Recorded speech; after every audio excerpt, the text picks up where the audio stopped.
Hello, नमस्कार मित्रों। तो मैं आज आपके बीच पुनः उपस्थित हूँ रामधारी सिंह दिनकर जी की एक प्रिय पुस्तक रश्मिरथी को लेकर के। तो आज हम देखेंगे रश्मिरथी का प्रथम सर्ग जो दिनकर जी द्वारा रचित है, जिसमें महाभारत के कथानक को लिया गया है। तो रामधारी सिंह दिनकर जी के रश्मिरथी से हम प्रथम सर्ग को देखेंगे आज। चलिए पहले सर्वप्रथम इनको जान लें थोड़ा रामधारी सिंह दिनकर जी के बारे में। तो रामधारी सिंह दिनकर जी का जन्म 23 सितंबर 1908 को बिहार के मुंगेर ज़िले के सिमरिया नामक ग्राम में हुआ था, जैसा कि आप सभी लोग परिचित होंगे। और इनकी शिक्षा मोकामा घाट के रेलवे हाई स्कूल तथा फिर पटना कॉलेज में हुई, जहाँ से इन्होंने इतिहास विषय से लेकर BA ऑनर्स का परीक्षा उत्तीर्ण की। इसके बाद ये विद्यालय के प्रधानाचार्य, सब रजिस्ट्रार, जनसंपर्क के उपनिदेशक, भागलपुर विश्वविद्यालय के कुलपति और इसी क्रम में भारत सरकार के हिंदी सलाहकार आदि विभिन्न पदों पर रहकर इन्होंने अपनी प्रशासनिक योग्यता का परिचय दिया।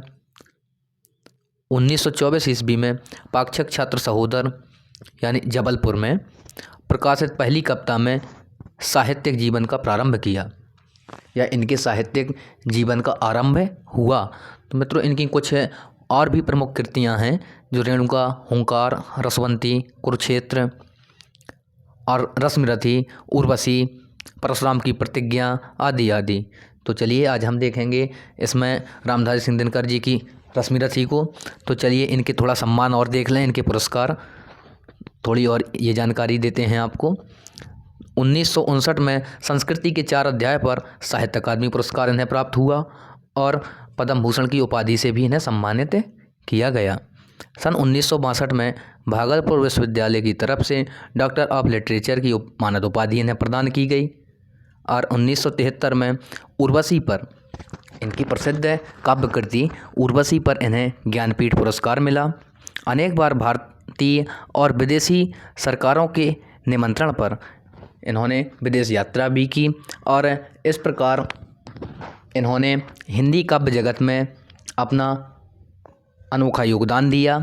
और इसके बाद 24 अप्रैल 1974 ईस्वी में इनकी मृत्यु हो गई या इनका निधन हो गया। तो चलिए मित्रों, आज हम देखेंगे रामधारी सिंह दिनकर जी की पुस्तक रश्मिरथी को भाग प्रथम सर्ग को देखेंगे। तो चलिए देखते हैं। तो चलिए मित्रों, इसको देखते हैं आगे। ये इस प्रकार से है। सर्वप्रथम हम देखेंगे, लिखा है, जय हो जग में जले जहाँ भी नमन पुनीत अनल को, जिस नर में भी बसे हमारा नमन तेज को बल को। किसी वृंत पर खिले विपिन में पर नमस्य है फूल, सुधि खोजते नहीं गुणों का आदि शक्ति का मूल। कह रहे हैं कि जय हो जग में जले जहाँ भी नमन पुनीत अनल को। अनल जानते हैं आप, अनल क्या कहलाता है? अनिल और अनल यानी कि हवा और आग, इनसे आप अवश्य परिचित होंगे। तो लिखा, जिस नर में भी बसे हमारा नमन तेज को बल को, किसी वृंत पर खिले विपिन में पर नमस्य है फूल, सुधि खोजते नहीं गुणों का आदि शक्ति का मूल। आगे देखेंगे मित्रों, लिखा है, ऊंच नीच का भेद न माने वही श्रेष्ठ ज्ञानी है, दया धर्म जिसमें हो सबसे वही पूज्य प्राणी हैं। छत्री वही भरी हो जिसमें निर्भयता की आग, सबसे श्रेष्ठ वही ब्राह्मण है हो जिसमें तप त्याग। बोले सबसे श्रेष्ठ वही ब्राह्मण है जिसमें तप और त्याग भरा हुआ हो। आगे देखेंगे हम, लिखा है, तेजस्वी सम्मान खोजते नहीं गोत्र बतला के, पाते हैं जग में प्रशस्ति अपना कर्तव्य दिखला के। हीन मूल की ओर देख जग गलत कहे या ठीक, वीर खींच कर ही रहते हैं इतिहासों में लीक। कह रहे हैं तेजस्वी सम्मान खोजते नहीं हैं गोत्र बतला करके। तो कवि महोदय इसमें कह रहे हैं कि तेजस्वी लोग कभी भी अपना गोत्र, अपने कुल, अपने वंश को बतला करके सम्मान की खोज या सम्मान की चाह नहीं करते हैं। पाते हैं जग में प्रशस्ति अपना कर्तव्य दिखला के। कह रहे हैं वो लोग तो स्वयं प्रशंसा के बड़ाई अपने ही गुण कर्मों के आधार पर पा जाते हैं जग में। तो चलिए थोड़ा और देखते हैं। कह रहे हैं कि हीन मूल की ओर देख जग गलत कहे या ठीक, कह रहे हैं कि जग गलत कहे या ठीक कहे, उन्हें इससे कोई विशेष आशय नहीं होता है, वीर खींच कर ही रहते हैं इतिहासों में लेख। कह रहे हैं जो वीर योद्धा होते हैं, वीर पुरुष होते हैं, वो इतिहास के पन्नों पर अपनी रकील यानी कि अपनी निशान अवश्य छोड़ लेते हैं। तो चलिए मित्रों, इसको थोड़ा और आगे देखेंगे। अगली पंक्तियों को लिखा है, जिसके पिता सूर थे, माता कुंती सती कुमारी, उसका पलना हुआ धार पर बहती हुई पिटारी। सूत वंश में पला, चखा भी नहीं जननी का क्षीर, निकला कर्ण सभी योकों में तब भी अद्भुत वीर। कह रहे हैं कि उसके पिता सूरदेव थे, माता कुंती सती कुमारी थी और उनकी माता सती कुमारी थी। क्योंकि आप सभी लोग परिचित होंगे कि कर्ण का जन्म कुंती की कंवार अवस्था में हुआ था, तो लिखा गया है कि माता कुंती सती कुमारी, उसका पलना हुआ धार पर बहती हुई पिटारी। कह रहे हैं कि उस बालक का पलना क्या हुआ, नदी की धारा में बहती हुई पिटारी ही उस बालक का पलना हुआ। कह रहे हैं सूत वंश में पला, चखा भी नहीं जननी का क्षीर। कह रहे हैं सूत वंश में यानी कि उसका पालन पोषण हुआ, उसका लालन पालन सूत वंश में हुआ। चखा भी नहीं जननी का क्षीर, जननी माता। कह रहे हैं उस बालक ने माता का क्षीर मीन्स दूध, कह रहे हैं अपने माँ के दूध का स्वाद भी लेने का उसे अवसर प्राप्त नहीं हुआ। निकला कर्ण सभी योकों में तब भी अद्भुत वीर। कह रहे हैं फिर भी वह बालक सभी योकों में अद्भुत वीर निकला। तो चलिए आगे देखेंगे। तन से समरसूर, मन से भावुक, स्वभाव से दानी, जाति गोत्र का नहीं सील का, पौरुष का अभिमानी। ज्ञान ध्यान शस्त्रास्त्र शास्त्र का कर सम्यक अभ्यास, अपने गुण का किया कर्ण ने आप स्वयं सुविकास। कह रहे हैं कि तन से समरसूर, मन से भावुक और स्वभाव से दानी, जाति गोत्र का नहीं सील का, पौरुष का अभिमानी। कह रहे हैं वो जाति गोत्र का नहीं, सील और पौरुष का अभिमानी था। ज्ञान ध्यान और शास्त्र का कर सम्यक अभ्यास। कह रहे हैं उसने ज्ञान का, ध्यान का, शस्त्र और अस्त्र का और शास्त्र का कह रहे हैं कि सम्यक समान रूप से अभ्यास किया। अपने गुण का किया कर्ण ने आप स्वयं सुविकास, और कह रहे हैं अपने गुण का कर्ण ने स्वयं विकास किया। अगली पंक्तियां हैं, अलग नगर के कोलाहल से, अलग पुरी पुरजन से, कठिन साधना में उद्योगी, लगा हुआ तन मन से। निज समाधि में निरत, सदा निज कर्मठता में चूर, वन्य कुसुम सा खिला कर्ण, जग की आँखों से दूर। तो कह रहे हैं कि नगर के कोलाहल से, कह रहे हैं अलग नगर के कोलाहल से, कोलाहल यानी शोर, कह रहे हैं नगर के शोर शराबे से यानी कि नगर की दूरी से, अलग पुरी पुरजन से, कह रहे हैं गांव ग्राम यानी कि अपने धाम से और पुरवासियों से, कहाँ अलग दूरी पर। कठिन साधना में उद्योगी, कह रहे हैं कठिन परिश्रम में उद्योगी परिश्रमी, लगा हुआ तन मन से। कह रहे हैं कि वह परिश्रमी तन मन से लगा हुआ है। निज समाधि में निरत, वह निरंतर अपनी समाधि में लगा हुआ है। सदा निज कर्मठता में चूर, और कह रहे हैं अपने कर्म को करता जा रहा है। वन्य कुसुम सा खिला कर्ण, वन्य माने जंगल, कुसुम माने फूल। कह रहे हैं कि कर्ण कैसे, जैसे वन में कभी पुष्प खिल जाता है तो उसी समान खिला, जग की आँखों से दूर, बोले संसार की आँखों से दूर होकर भी कर्ण एक वन्य पुष्प की भांति खिल उठा। तो चलिए आगे देखते हैं। नहीं फूलते कुसुम मात्र, राजाओं के उपवन में, अमित बार खिलते वे पुर से दूर कुंज कानन में। कह रहे हैं कि कई बार नहीं फूलते कुसुम मात्र राजाओं के उपवन में, कुसुम फूल, उपवन बगीचा। कह रहे हैं कि हमेशा पुष्प राजाओं के बगीचे में ही नहीं खिलते, अमित बार खिलते वे पुर से दूर कुंज कानन में। कई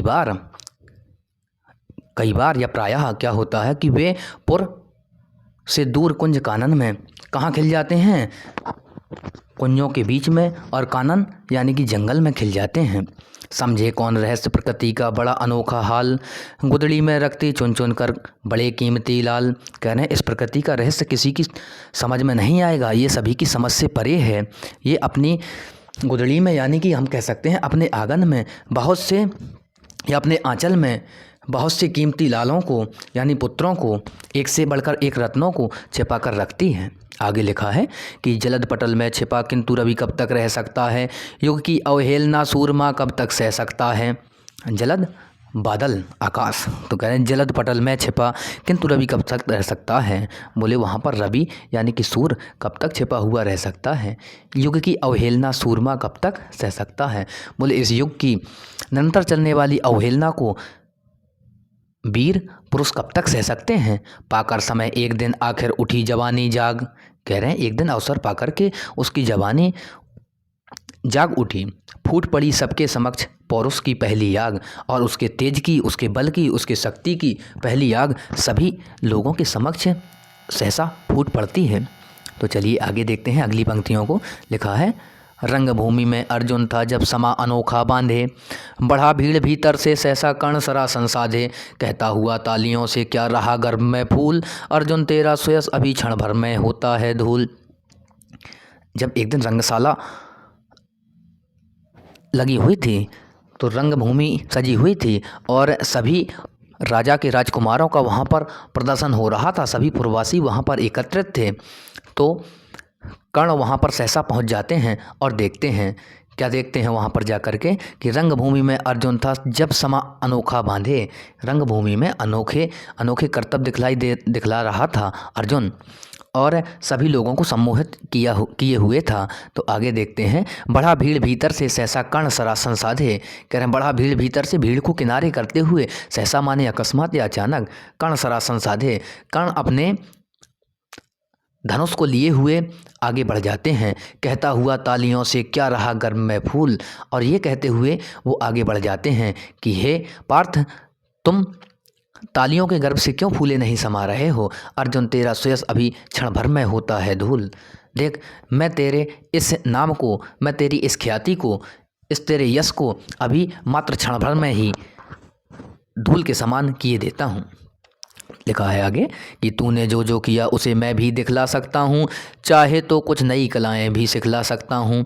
आँख खोल कर देख कर्ण के हाथों का व्यापार, फूले सस्ता सुयस प्राप्त कर उस नर को धिक्कार। तो कर्ण ने कहा है कि तूने जो जो किया है उसे मैं भी दिखला सकता हूँ, कि जो जो कर्तव्य आपने दिखाया है, जो जो अपनी वीरता का प्रदर्शन आपने किया है वो मैं भी दिखला सकता हूँ। चाहे तो कुछ नई कलाएं भी सिखला सकता हूँ और यदि तुम चाहो तो मैं तुम्हें कुछ अन्य कलाएं अतिरिक्त भी सिखा सकता हूँ। आँख खोल कर देख कर्ण के हाथों का व्यापार और मेरी प्रतिभा को देख आँख खोल करके, फूले सस्ता सुयस प्राप्त कर। बोले जो पुरुष है इतने छोटे से सुयस को प्राप्त करके फूला नहीं समाता है उस नर को धिक्कार है। आगे लिखा है इस प्रकार कह लगा दिखाने कर्ण कलाएं रण की, सभा स्तब्ध रह गई रहे आंख टंगी जन जन की। मंत्रमुग्ध सा मौन चतुर्दिक जन का पारावार, गूंज रही थी मात्र कर्ण की ध्वना की टंकार। कह रहे हैं कि इस प्रकार कह लगा दिखाने कर्ण कलाएं रण की। इस प्रकार से यानी कि इतना कहकर के कर्ण रण में अपनी कलाएं दिखाने लगा, अपनी कलाओं का प्रदर्शन करने लगा। सभा स्तब्ध रह गई, स्तब्ध मौन रह गई या शांत रह गई। सभी की सभी सभा कैसी हो गई, शांत हो गई। गई रहे आँख टंगी जन जन की, और सभी लोग एकटक शांत हो गए। मंत्रमुग्ध सा मान चतुर्दिक जन का पारावार, मंत्रमुग्ध मोहित करने वाला यानी कि सम्मोहित करने वाला, सा मौन चतुर्दिक बोली चारों दिशाओं कैसी हो गई, मौन हो गई, शांत हो गई। और जन का पारावार, और ये जन रूपी समुद्र, पारावार समुद्र, और ये जन रूपी समुद्र एकटक बैठा रहा, टकटकी लगाए हुए एक नज़र भर करके देखता रहा। गूंज रही थी मात्र कर्ण की धनवा की टंकार, और वहाँ पर केवल क्या हो रहा था, गूंज रही थी मात्र कर्ण की धनवा की टंकार, और वहाँ पर कर्ण के धनुष की टंकार आवाज़ गर्जना ही गूंज रही थी, और सभी लोग मंत्र मुग्ध होकर के उसे देखे जा रहे थे। तो अगली पंक्तियाँ देखते हैं आगे। फिरा कर्ण त्यों साधु साधु कह उठे सकल नर नारी, राजवंश के नेताओं पर पड़ी विपद अति भारी। द्रोण भीष्म अर्जुन सब फीके, सब हो रहे उदास, एक सुयोधन बढ़ा बोलते हुए वीर साबास। तो बहुत ही अच्छी पंक्तियां हैं। लिखा है कि फिर कह रहे हैं कि फिरा कर्ण त्यों साधु साधु कह उठे सकल नर नारी। जैसे ही कर्ण ने अपने कर्तव्य दिखाए और वो रंगशाला में परिक्रमा लगाई और वो घूमे, तो कह रहे साधु साधु कह उठे सकल नर नारी। सभी नर नारी साधु साधु कहने लगे। राजवंश के नेताओं पर बड़ी विपद अति भारी। तो कह रहे हैं जो राजवंश के नेता थे, उनके राजकुमार थे, उनके सुपुत्र थे, तो उन पर क्या है, बड़ी भारी विपदा आन पड़ी। अगली पंक्तियां हैं कि द्रोण, भीष्म, अर्जुन सब फीके, सबके सब कैसे हो गए? फीके लगने लगे, बौने लगने लगे, सब हो रहे उदास और सभी उदास हो रहे। एक सुयोधन बढ़ा बोलते हुए वीर शाबाश, केवल एक सुयोधन यानी कि दुर्योधन तो कह रहे हैं कि एक सुयोधन बढ़ा बोलते हुए वीर शाबाश, केवल एक सुयोधन ही ऐसा था, दुर्योधन ही ऐसा था जो वीर शाबाश यानी कि कर्ण की शाबाशी और कर्ण की प्रशंसा करते हुए मैदान में उतरा। तो चलिए देखते हैं कि द्वंद्व युद्ध के लिए पार्थ को फिर उसने ललकारा।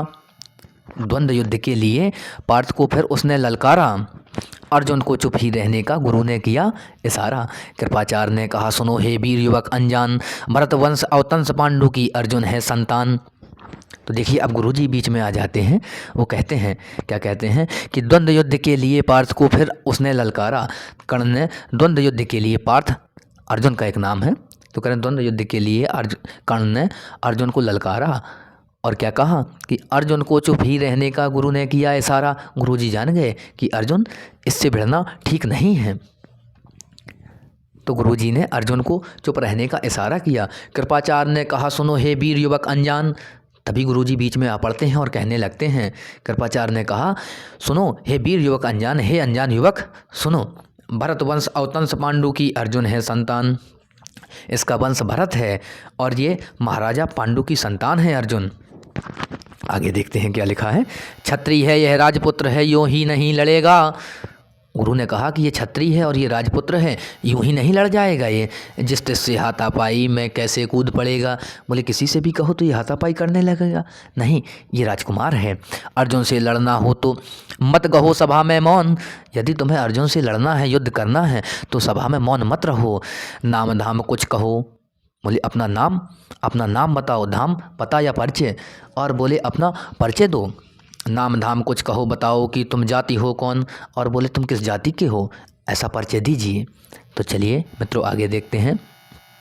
आगे लिखा है जाति हायरी जाति कर्ण का हृदय क्षोभ से डोला। जाति हायरी जाति कर्ण का हृदय क्षोभ से डोला। बेचारा दुखी हो गया कि हायर जाति। कुपित सूर्य की ओर देख वह वीर क्रोध से बोला। क्रोधित होकर के, कंपित होते हुए वह सूर्य की ओर देखता है और क्रोध से बोल पड़ता है। जाति जाति रटते रटते जिनकी पूंजी केवल पाषंड। बोले जाति जाति रटते रटते जो पाखंडवाद फैलाए हुए हैं, जिनकी पूंजी केवल यही है। तो मैं क्या जानूँ जाति जाति है ये मेरे भुजदंड। बोले मैं क्या जानूँ जाति, मुझे जाति का कोई भान नहीं है, कोई बोध नहीं है। जाति है ये मेरे भुजदंड। कह रहे हैं जाति हैं ये मेरे भुजदंड, मेरी जाति तो मेरे ये भुजदंड हैं, मेरी ये भुजाएं हैं, मेरी ये बलशाली बाजुएं और भुजाएं ही आपको मेरा परिचय देंगी।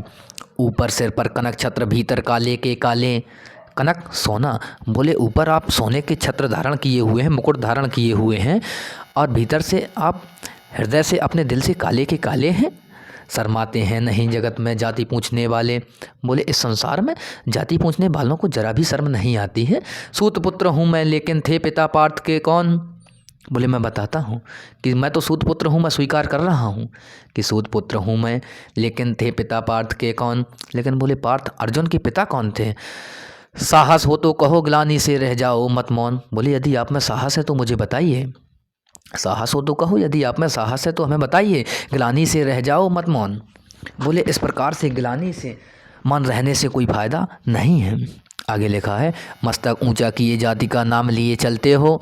बोले जाति का नाम लेकर के आप अपना गर्व से ऊंचा मस्तक चलते रहते हैं, पर धर्म पर लिखा कि पर अधर्म में शोषण के बल से सुख में पलते हो। लेकिन अधर्म में और शोषण के बल से ही सुख में पलते हो, ये आपको शोभा नहीं देता। अधम जातियों से थर थर कांपते प्राण तुम्हारे। अधम जातियों से थर थर कांपते तुम्हारे प्राण। बोले अधम यानी कि नीच।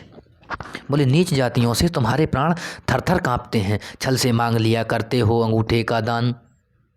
और बोले छल से आप अंगूठे का दान मांग लिया करते हैं। तो मित्रों आपने एकलव्य की कहानी अवश्य पढ़ी होगी कि एकलव्य गुरु द्रोणाचार्य के शिष्य बनना चाहते थे और ये एक शूद्र बालक थे। और प्राचीन काल में आप जानते हैं कि वर्णाश्रम 4 वर्णों की व्यवस्था की गई थी, ब्राह्मण क्षत्रिय वैश्य शूद्र। और प्राचीन काल में केवल ब्राह्मणों का ही शिक्षा पर अधिकार था। ब्राह्मण कह लें आप, या हम कह सकते हैं कि उच्च वर्ग को ही शिक्षा प्राप्ति का अधिकार था। तो एकलव्य का किस्सा आपने अवश्य पढ़ा होगा। तो चलिए देखते हैं मित्रों, अपने टॉपिक पर आते हैं। लिखा है,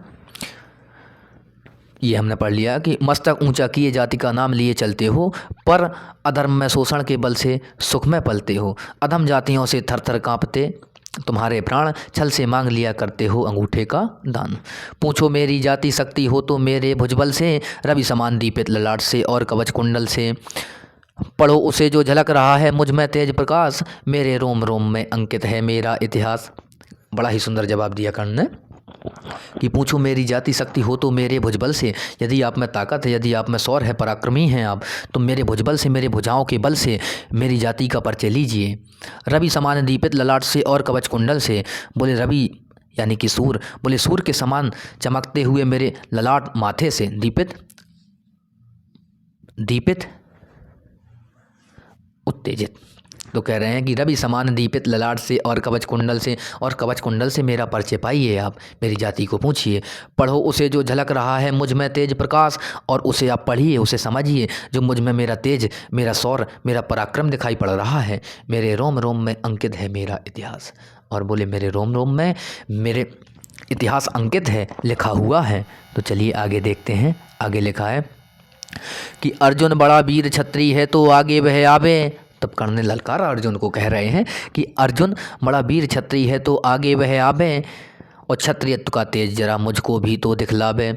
और अपने क्षत्रियत्व का तेज, अपने क्षत्रियत्व का पराक्रम, शौर्यता जरा आकर के मुझे भी तो दिखलाए। अभी छीन इस राजपुत्र के कर से तीर कमान, अपनी महाजाति की दूंगा मैं तुमको पहचान।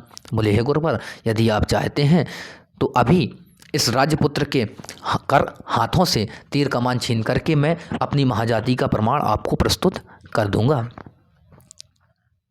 तो चलिए आगे देखते हैं अब कृपाचार्य जी क्या कहते हैं। कृपाचार्य ने कहा, वृथा तुम क्रुद्ध हुए जाते हो, साधारण सी बात उसे भी समझ नहीं पाते हो। गुरुजी ने बात पलट दी। कृपाचार्य ने कहा कि वृथा तुम क्रुद्ध हुए जाते हो, बोले बेकार में तुम नाराज हुए जाते हो। बोले साधारण सी बात है उसे भी नहीं समझ पा रहे हो। राजपुत्र से लड़े बिना होता हो अगर अकाज, बोले राजपुत्र से लड़े बिना यदि कोई हानि हो रही हो, अकाज हो रहा हो, तो अर्जित करना तुम्हें चाहिए पहले कोई राज। तो जाओ पहले कोई राज अर्जित करो, कहीं के राजा बन जाओ, तब राजकुमार से युद्ध करने की बात करना। चलिए आगे देखते हैं क्या लिखा है। कर्णहद प्रभु हुआ तनिक, मन ही मन कुछ भरमाया। बेचारा शांत हो गया और मन ही मन विचार करने लगा। सह न सका अन्याय, सुयोधन बढ़कर आगे आया। तब सुयोधन यह अन्याय नहीं सह सका और बढ़कर के आगे आ गया। तो चलिए मित्रों, बोला बड़ा पाप है करना इस प्रकार अपमान। तब सुयोधन बोल पड़ता है कि बोला बड़ा पाप है करना इस प्रकार अपमान, उस नर का जो दीप रहा हो सचमुच सूर समान। जो बोले सचमुच वास्तव में सूर के समान दिखाई पड़ रहा हो, बोले ऐसे सूर पुरुष का अपमान करना बहुत व्यर्थ है, बेकार है। तो चलिए मित्रों, मूल जानना बड़ा कठिन है नदियों का वीरों का, धनुष छोड़कर और गोत्र क्या होता रणधीरों का। पाते हैं सम्मान तपोबल से भूतल पर सूर, जाति जाति का शोर मचाते केवल कायर क्रूर। बहुत अच्छी बात कही सुयोधन ने कि मूल जानना बड़ा कठिन है नदियों का वीरों का। बोले नदियों का और वीरों का मूल जानना बड़ा कठिन है। बोले धनुष छोड़कर और गोत्र क्या होता रणधीरों का। बोले धनुष के अलावा बोले और क्या होता है रणधीरों का। बोले कोई गोत्र नहीं होता। बोले यही उसका परिचय दे देते हैं। पाते हैं सम्मान तपोबल से भूतल पर सूर। बोले जो सूरमा होते हैं, वीर पुरुष होते हैं, योद्धा होते हैं, वो पृथ्वी पर, इस वसुंधरा पर अपने तपोबल से, अपने पराक्रम से, अपनी शक्ति से संपूर्ण जगत में सम्मान पा लेते हैं। जाति जाति का शोर मचाते केवल कायर क्रूर। और बोले जो कायर होते हैं, डरपोक होते हैं और क्रूर होते हैं, दुष्ट होते हैं, वो लोग क्या करते हैं, जाति जाति का शोर मचाते रहते हैं, जाति का स्तर लेकर के चलते हैं। तो चलिए आगे देखते हैं। किसने देखा नहीं कर्ण जब निकल भीड़ से आया, अनायास आतंक एक संपूर्ण सभा पर छाया। कर्ण भले ही सूतपुत्र हो अथवा सुपच्चमार, मलिन मगल इसके आगे हैं सारे राजकुमार। बहुत ही सुंदर बात किसने देखा नहीं? बोले किसने नहीं देखा है? कर्ण जब भीड़ से निकल कर के सामने आए हैं तो अनायास, तो अकस्मात ही आतंक एक संपूर्ण सभा पर छा जाता है। तो बोले संपूर्ण सभा इसकी ओर टकटकी बांध करके देखने लगती है। कर्ण भले ही सूत्रोपुत्र अथवा सुपथ चमार, बोले कर्ण सूत पुत्र हो या शुद्ध या चमार हो, बोले चाहे वो हरिजन ही क्यों ना हो, मलिन मगर इसके आगे हैं सारे राजकुमार, लेकिन आपके सारे के सारे राजकुमार इसके आगे बौने हैं, मलिन हैं। तो चलिए मित्रों अगली पंक्ति को देखते हैं, क्या लिखा है। करना क्या अपमान ठीक है इस अनमोल रतन का, मानवता की इस विभूति का, धरती के इस धन का, बिना राज्य यदि नहीं वीरता का इसको अधिकार, तो मेरी यह खुली घोषणा सुने सकल संसार। बोले करना क्या अपमान ठीक है इस अनमोल रतन का, बोले ऐसे अनमोल रतन का, ऐसे धरोहर का, बोले क्या अपमान करना ठीक है?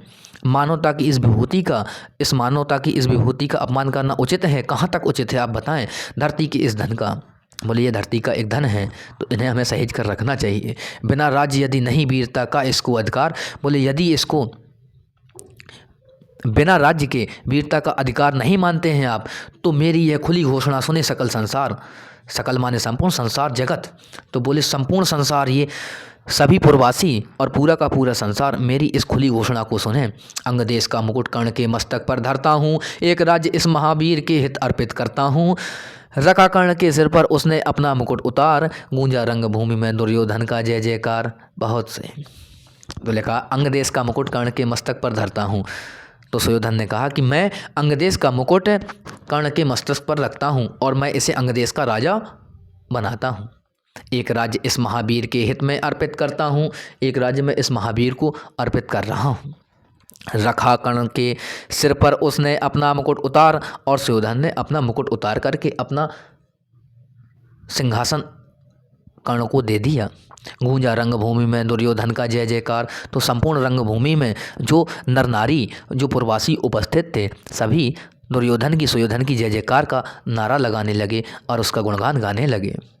तो चलिए आगे देखते हैं मित्रों, क्या कहा गया है। कर्ण चकित रह गया सुयोधन की इस परम कृपा से, फूट पड़ा मारे कृतज्ञता के भर उसे भुजा से। कर्ण चकित रह गया सुयोधन की इस परम कृपा से।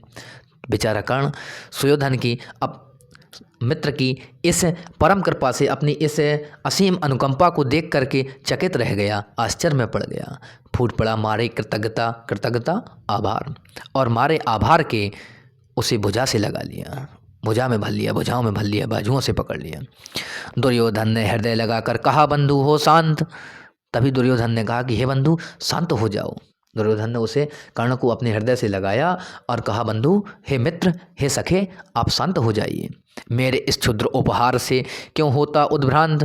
बोले आप इतने उद्भ्रांत क्यों हुए जा रहे हैं? मेरे इस क्षुद्र उपहार से, इतने छोटे से, इतने सूक्ष्म उपहार से, इतनी छोटी सी भेंट से आप इतने उद्भ्रांत हुए जा रहे हैं। किया कौन सा त्याग अनोखा दिया राज यदि तुमको, अरे धन्य हो जाए प्राण तू ग्रहण करे यदि मुझको।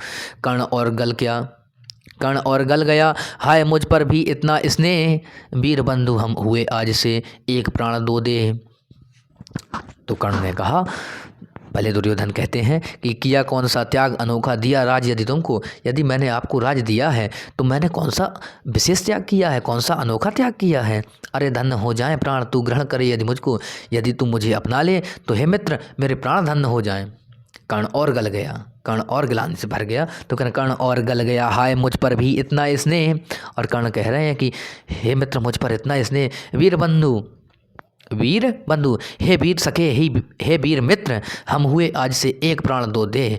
आज से हम एक प्राण और दो शरीर हैं। मैं तुम्हें वचन देता हूँ कि जब भी मेरी आवश्यकता पड़े तो सर्वप्रथम मैं तुम्हारे सामने आऊँगा। लिखा है कि भरी सभा के बीच आज तूने जो मान दिया है।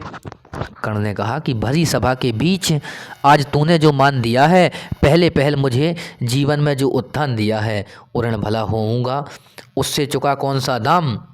उसने कहा कि हे मित्र, जो भरी सभा में आज तुमने मुझे मान दिया है, मेरा सम्मान किया है, पहले मुझे जीवन में जो उत्थान दिया है, उत्थान जो ऊंचाई यानी कि बड़ा पद या सम्मान हम कह सकते हैं। तो मित्रों तो कर्ण ने कहा कि हे मित्र, जो तुमने इतनी बड़ी सभा में आज मुझे मान दिया है, सम्मान दिया है और मैं जीवन में इतनी बड़ी ऊंचाई तक पहुंचा हूं, तो ऋण भला होऊंगा, उससे चुका कौन सा दाम। तो मैं ऐसा कौन सा दाम चुका पाऊंगा जो तुम्हारे इस ऋण से ऋण हो जाऊंगा, मुक्त हो जाऊंगा। कृपा करे दिनमान की आऊँ तेरे कोई काम। दिनमान, हे सूर्य देवता, आप ऐसी कृपा करना कि मैं किसी दिन अपने मित्र के काम आ सकूं। आगे देखते हैं मित्रों। घेर खड़े हो गए कर्ण को मुदित मुग्ध पुरवासी, होते ही हैं लोग सूरता पूजन के अभिलाषी। चाहे जो भी कहे द्वेष ईर्ष्या मिथ्या अभिमान, जनता निज आराध्य वीर को पर लेती पहचान। कह रहे हैं कि घेर खड़े हो गए कर्ण को मुदित मुग्ध पुरवासी, और सभी कैसे मुग्ध हो गए, मोहित हो गए, प्रसन्न थे। सभी के सभी पुरवासी कर्ण को घेर करके खड़े हो गए। होते ही हैं लोग सूरता पूजन के अभिलाषी, और संपूर्ण लोग नर नारी और पूरी प्रजा हमेशा किसकी, सूरता यानी पराक्रम को पूजने वाली होती है और उसी की अभिलाषा रखते हैं वो। चाहे जो भी कहे द्वेष ईर्ष्या मिथ्या अपमान, चाहे कोई भी ईर्ष्या कहे, मिथ्या बेकार ही कहे, चाहे बेकार का अपमान करे, जनता निज आराध्य वीर को पर लेती पहचान। लेकिन जनता अपने आराध्य भगवान को यानी अपने राजा को पहचान ही लेती है। लगे लोग पूजने कर्ण को कुंकुम और कमल से, लोग कुंकुम और कमल से कर्ण की पूजा करने लगे, उनका स्वागत बंदन करने लगे नरेश का। लिखा रंग भूमि भर गई चतुर्दिक पुल का कुल कल कल से। रंग भूमि भर गई चतुर्दिक, चतुर्दिक चतुर माने चारों, दिक माने दिशा। तो 10 दिशाएं पढ़ी होंगी आपने, सुनी होंगी। 10 दिशाओं के 10 दिक्पाल होते हैं, चतुर्दिक चारों दिशाओं। तो कह रहे हैं रंग भूमि भर गई चतुर्दिक पुल का कुल कल कल से। और बोले इसी प्रकार की आवाज़ों से, स्वरों से क्या हुआ, पूरी रंगभूमि भर गई। विनयपूर्ण प्रतिबंधन में ज्यों झुका कर्ण सा विशेष। और बोले अपने विनयपूर्ण प्रतिबंधन में, अभिवादन में, अभिनंदन में कर्ण ज्यों ही सविशेष झुक गया। तो जनता विकल पुकार उठी जय महाराज अंगेश। तो संपूर्ण जनता, पूरे नर नारी महाराज अंगेश की जय जयकार करने लगे। महाराज अंगेश तीर सा लगा हृदय में जाके। ज्यों ही कर्ण ने महाराज अंगेश शब्द सुना तो उनके हृदय में तीर सा लगा, बहुत सुकून मिला। विफल क्रोध में कहा भीम ने और नहीं कुछ पाके। और विफल हो गए जब भीम ने, तो भीमसेन ने क्रोध के मारे कुछ और नहीं कहा। भीम ने कहा कि है कि झाड़े पूछ है कि झाड़े पूछ, आज तक रहा यही तो काज, सूतपुत्र किस तरह चला पाएगा कोई राज। बोले कोई सूतपुत्र भला एक राजा का दायित्व किस प्रकार से निभाएगा, किस प्रकार से एक नरेश के दायित्वों का निर्वहन करेगा। और सूतपुत्र कह करके फिर संबोधित कर दिया। तो चलिए देखते हैं। दुर्योधन फिर उठ खड़े होते हैं और फिर अपने मित्र का पक्ष लेते हैं। दुर्योधन ने कहा भीम झूठे बकबक करते हो, कहलाते धर्मज्ञ द्वेष का विष मन में धरते हो। तब दुर्योधन ने अपने मित्र का पक्ष लिया और कहा हे भीम, तुम झूठे बेफालतू में ही बेमतलब ही बकबक किए जा रहे हो। कहलाते धर्मज्ञ, और बोले आप धर्मज्ञ कहलाते हो, द्वेष का विष मन में धरते हो। बड़े वंश से क्या होता है खोटे हों यदि काम। बोले बड़े वंश से, बड़े कुल के नाम से क्या होता है यदि तुम्हारे काम खोटे हैं। नर का गुण उज्ज्वल चरित्र है, नहीं वंश धन धान। तो कह रहे नर का चरित्र क्या है, नर का गुण क्या है, मनुष्य का गुण क्या है, केवल उज्ज्वल चरित्र ही है, नहीं वंश धन धान। बोले ना ही उसका वंश है, ना ही उसका धन है, ना ही उसका धन धान यानी कि उसकी संपदा है। आगे लिखा है मित्रों, देखते हैं अगली पंक्ति को। लिखा है सचमुच ही तो कहा कर्ण ने, तुम ही कौन हो बोलो, जन्मे थे किस तरह ज्ञात हो तो रहस्य है खोलो। अपना अवगुण नहीं देखता अजब जगत का हाल, निज आँखों से नहीं सूझता सच है अपना भाल। तो बोले कर्ण ने कौन सी बेकार की बात कह दी है। कर्ण ने बिल्कुल सत्य ही तो कहा है कि सचमुच ही तो कहा कर्ण ने, तुम ही कौन हो बोलो, तुम कौन हो भीम बोलो। जन्मे थे किस तरह ज्ञात हो तो रहस्य है खोलो। यदि तुम्हें अपना जन्म ज्ञात हो कि मेरा जन्म किस तरीके से हुआ था, तो अपने जन्म के राज को खोल दो, अपने रहस्य को बतला दो। अपना अवगुण नहीं देखता जगत अजब जगत का हाल। बोले अजीब दुनिया है ये, अपने अवगुण नहीं देखते हैं और दूसरों का देखने लगते हैं। निज आँखों से नहीं सूझता सच है अपना भाल। तो चलिए मित्रों अगली पंक्तियों को देखते हैं। अब क्या हुआ। अब गुरुजी तो होशियार होते ही होते हैं। तो चलिए गुरुजी फिर बीच में आ खड़े हुए, कह रहे हैं कृपाचार आ पड़े बीच में, बोले छी यह क्या है। तुम लोगों में बची नाम को भी क्या नहीं हया है। चलिए मित्रों गुरुजी बीच में आ जाते हैं और कहते हैं, कृपाचार्य आपड़े बीच में बोले छी यह क्या है, तुम लोगों में बची नाम को भी क्या नहीं हया है। हया शर्म। तो कह रहे हैं कृपाचार्य जी बीच में आ गए और बोल पड़े, कह रहे छी यह क्या है, तुम लोगों में बची नाम को भी क्या नहीं हया है। बोले तुम लोगों में क्या नाम मात्र भी शर्म नहीं बची है। चलो चलें घर को, देखो होने को आई शाम। बोले देखो शाम होने को आ गई है, संध्या बेला हो रही है, अब घर को प्रस्थान करने का समय हो गया है। थके हुए होगे तुम सब, चाहिए तुम्हें आराम। बोले तुम सब लोग थक गए होगे और तुम लोगों को आराम की आवश्यकता है, तो चलिए घर की ओर चलते हैं। आगे लिखा, रंगभूमि से चले सभी पुरवासी मोद मनाते।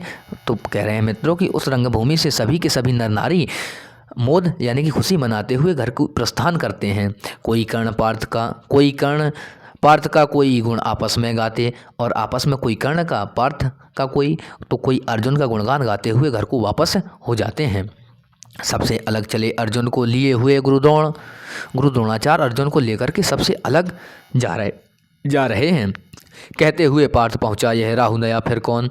कह रहे हैं पार्थ, कहते हुए पार्थ पहुँचा यह राहु नया कौन। ये राहु कौन सा आ गया, ये नया राहु, ये नया दुश्मन, तुम्हारे मार्ग में यह नई बाधा कौन सी आ गई है, ये कौन है।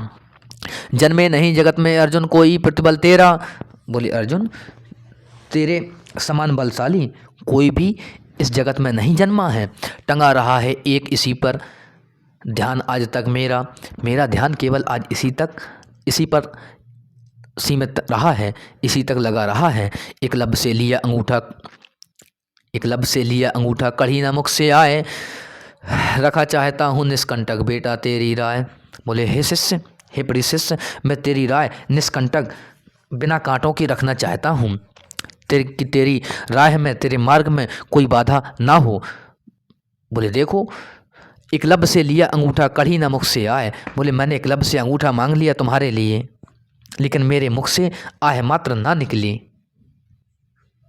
मगर आज जो कुछ देखा उससे धीरज हिलता है। बोले बेटा लेकिन आज जो मैंने देखा है उससे मेरा धैर्य हिलने लगा है, मेरा साहस कमज़ोर होने लगा है। मुझे कर्ण में चरम वीरता का लक्षण मिलता है। बोले मुझे कर्ण में चरम वीरता का लक्षण मिलता है। बोले ये कोई महान वीर है, योद्धा है। बढ़ता गया अगर निष्कंटक यह उद्भट भटबाल। बोले यदि यह निरंतर तुम्हारे मार्ग में बढ़ता गया तो अर्जुन तेरे लिए कभी यह हो सकता है काल। तो अर्जुन तेरे लिए यह कभी मृत्यु का कारण बन सकता है। इस बात को ध्यान रखना, स्मरण रखना। तो चलिए मित्रों आगे देखते हैं। गुरुजी भी घबरा जाते हैं। सोच रहा हूँ क्या उपाय मैं इसके साथ करूँगा, इस प्रचंडतम धूमकेतु का कैसे तेज हरूंगा। बोले बस मुझे तो केवल एक ही बात की चिंता है कि सोच रहा हूँ क्या उपाय मैं इसके साथ करूँगा, कि मैं इसके साथ अब कौन सा उपाय करूँगा, इस प्रचंडतम धूमकेतु का कैसे तेज हरूंगा। और मैं इस धूमकेतु तारागण भी हम कह सकते हैं। बोले इस प्रचंडतम धूमकेतु का कैसे तेज हरूंगा। बोले इसके तेज को कैसे छीण करूँगा मैं। शिष्य बनाऊँगा ना कर्ण को यह निश्चित है बात। बोले मैं कर्ण को कभी शिष्य तो बनाऊँगा नहीं, यह बात तो निश्चित है। रखना ध्यान विकट प्रतिभट का पर तू भी है तात। बोले हे पुत्र तू, कह रहे हैं चलिए देखते हैं क्या लिखा है कि शिष्य बनाऊंगा ना कर्ण को यह निश्चित है बात, रखना ध्यान विकट प्रतिभट का पर तू भी है तात। बोले तुम भी इस विरोधी का, अपने इस प्रतिद्वंदी का हमेशा ध्यान रखना, भूल मत जाना। आगे लिखा है मित्रों, रंगभूमि से लिए कर्ण को कौरव शंख बजाते, चले झूमते हुए खुशी में गाते मौज मनाते। बोले रंगभूमि से कर्ण को कौरव पक्ष के लोग शंख बजाते हुए, हर्षोल्लास में जाते हुए, ढोल बाजे बजाते हुए, मौज मस्ती मनाते हुए, गाने गाते हुए, झूमते हुए घर की ओर प्रस्थान कर जाते हैं। कंचन के युग शैल शिखर सम सुगठित सुघर सुवर्ण। बोले कंचन के युग शैल, कंचन सोना, कंचन के युग शैल शिखर सम सुगठित सुघर सुवर्ण। शिखर शैल पर्वत, शिखर चोटी, सम सुगठित गठीला बदन, सुघर सुवर्ण सुंदर, सुवर्ण सोने जैसी आभा वाला, स्वर्ण सी आभा वाला। तो कह रहे हैं कंचन के युग शैल शिखर सम सुगठित सुघर सुवर्ण, गलबाही दे चले परस्पर दुर्योधन और कर्ण। बोले गलबाही, गले में हाथ डालना, जैसे कि आपस में प्रेमी प्रेमिका और घनिष्ठ मित्र क्या कर देते हैं, गलबाही डाल देते हैं, गले में बाँह डाल लेते हैं एक दूसरे के। तो कह रहे हैं कि गलबाही दे चले परस्पर दुर्योधन और कर्ण। तो बोले इसी प्रकार से दुर्योधन और कर्ण गलबाही गले में बाँह डाल करके घर की ओर प्रस्थान करते हैं, यानी कि घर कहा जा सकता है, राजभवन या महल कह सकते हैं आप। तो महल की ओर प्रस्थान कर जाते हैं। आगे लिखा है, बड़ी तृप्ति के साथ सूर्य शीतल अस्ताचल पर से चूम रहे थे अंगपुत्र का स्निग्ध सुकोमल कर से। बोले बड़ी तृप्ति के साथ सूर्य शीतल अस्ताचल पर से, अस्ताचल जहाँ पर सूर्य उदय होता है उस पर्वत के पीछे से सूर्य भगवान बड़ी ही शीतलता के साथ तृप्त थे। चूम रहे थे अंगपुत्र का स्निग्ध सुकोमल कर से, और अपने सुकोमल कर से हाथों से प्रेम में अपने अंगपुत्र को यानी कर्ण को चूम रहे थे। आज ना था प्रिय उन्हें दिवस का समय सिद्ध अवसान। बोले आज उन्हें कह रहे हैं कि आज ना था प्रिय उन्हें, हे प्रिय आज उन्हें दिवस का समय सिद्ध अवसान, अपने दिवस का समय का कोई ख्याल नहीं था, विराम का कोई ख्याल नहीं था कि आज मुझे अस्त होना है। विरम गया क्षण एक क्षितिज पर गति को छोड़ विमान। बोले वो कुछ समय के लिए वहीं पर रुक गए। तो चलिए आगे देखते हैं। और हाय रनिवास चला वापस जब राजभवन को, कह रहे हैं आगे लिखा है कि और हाय रनिवास चला वापस जब राजभवन को, सबके पीछे चली एक बिकला मसोस्ती मन को। उजड़ गए हों स्वप्न की जैसे हार गई हो दाव, नहीं उठाए भी उठ पाते थे कुंती के पाँव। सत्य बात है। और हाय रनिवास चला वापस जब राजभवन को, जब रनिवास से राजभवन की ओर वापस चलते हैं तो सबके पीछे चली एक बिकला मसोस्ती मन को। तो उनके मसोस मन में एक समस्या थी, एक बात थी। उजड़ गए हों स्वप्न की जैसे हार गई हो दाव। जैसे ही पता चला कि कर्ण दुर्योधन के साथ मिल गया है तो क्या हुआ, कुंती की बहुत ही दयनीय स्थिति हो गई। उजड़ गए हो स्वप्न की जैसे हार गई हो दाव, नहीं उठाए भी उठ पाते थे कुंती के पाँव। और चलना भी चाहती थीं तो वो चल नहीं पाती थीं, और उन्हें लगता था कि जैसे कि मेरे सारे सपने उजड़ गए हों। कुंती बिल्कुल दयनीय स्थिति में हो गई थी, असहाय हो गई थी। तो चलिए मित्रों, यहाँ तक आज हुआ कि और हाय रनिवास चला वापस जब राजभवन को, सबके पीछे चली एक बिकला मसोस्ती मन को। उजड़ गए हों स्वप्न की जैसे हार गई हो दाव, नहीं उठाए भी उठ पाते थे कुंती के पाँव। तो नमस्कार मित्रों, उम्मीद है कि आपको वीडियो पसंद आएगा, और हमारे वीडियो के साथ रहने के लिए आपका बहुत बहुत धन्यवाद। नमस्कार मित्रों, जय हिंद, वंदे मातरम। आपसे मिलते हैं अगली वीडियो में। नमस्कार।